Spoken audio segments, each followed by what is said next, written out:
Hello, welcome to the race by race preview for Sha Tin coming up this Sunday. Massive program with the 10 races headed, of course, by the BMW Hong Kong Derby. Joined on the panel by Paul Lally and Tom Wood. And Tom, while it's all about the Derby, there are 9 other races, so plenty of winners to find. Yeah, there certainly is, Mark. Hello to you and everyone. Plenty to look forward to at Sha Tin on Sunday afternoon with the BMW Hong Kong Derby. But the undercard, as per normal on a day like this, is pretty solid, and I think we'll see some relatively progressive horses step out through the card. And Paul, you join us as well with a massive jackpot. Yeah, it should get up to 32 million, the triple trio, with a big jackpot going in there of in excess of 19 million. Never easy, as we know, the triple trio. Also a host of first starters running around as well. There's a few that have raced at different jurisdictions, but a lot of them are first starters in their careers as well. So that always adds to the puzzle.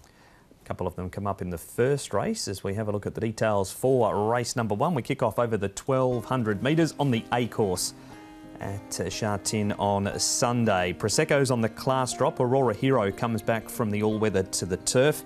Eramo's a first starter who's had the 7 trials. Rattan Kingdom wears a hood for the first time. Circuit Splendor, the pacifiers and the cross nose band go on. Super Highway, cheek pieces and the tongue tie on.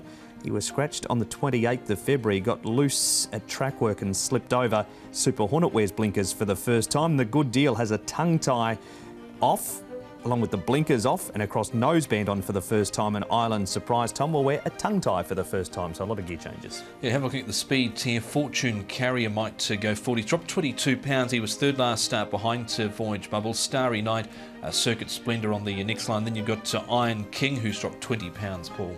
Yeah, and Rattan Kingdom towards the back, he's dropped 30, so a lot of horses are stripping a little bit fitter in this race, but there's no real natural leader here, but Fortune Carrier has gone forward in the past.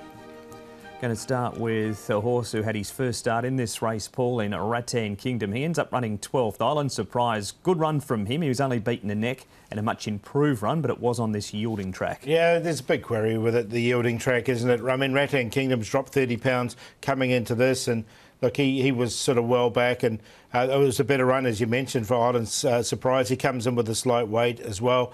It's just whether it's the yielding track help, and they did finish in a bit of a clump as well. Yeah, they did. There are a lot of horses going around through the card on Sunday at Sha Tin that have come off that yielding track, so the form might be a little bit hard to follow, but certainly that was the best run of his career, Island Surprise, and they have applied the tongue tie here. Eramo, Tom, he's a newcomer for John Size. He's been here a while, dated back to December 2020, his first trial. This the best of them, his last one. He's US bred to 4-year-old by Street Boss. We don't get too many US breds here, but he's one of them. He's been gelded. He's had juvenile tendinitis in both front legs, and they've obviously just taken their time with him. Paul, he was out of the Arcana 2-year-old sale for €682,000. Yeah, so look, he's had those 7 trials. We've seen John Size give these horses plenty of trials. I mean, Blaze Warrior springs to mind. He had think about 11 or 12 before he raced and won on debut. He's obviously well educated. I've included him, but not on top. And finally, Paul, the trial from Super Highway, who was scratched, as mentioned, after that track work mishap. Yeah, I like the trial here, and there's some gear changes with him. The cheek pieces and the tongue tie will go on him a race day as well. He's only had the 2 starts. He's always worked well, this horse, and here's another nice piece of work from him. So I've included him on a minor line as well. Yeah, I've got him in, son of Deep Field. Went off at 5.3 on debut and was terribly unlucky there. And then I thought he was just a little bit plain last start, but nothing wrong with that recent barrier trial. I did think he stayed on pretty well. Selections for the first place, Paul. Also, I liked on debut, he raced at Happy Valley, got out of his ground. He was 2 lengths last turning for home, and then he actually, the best part of his run was the last 200 metres. He hit the line really strongly.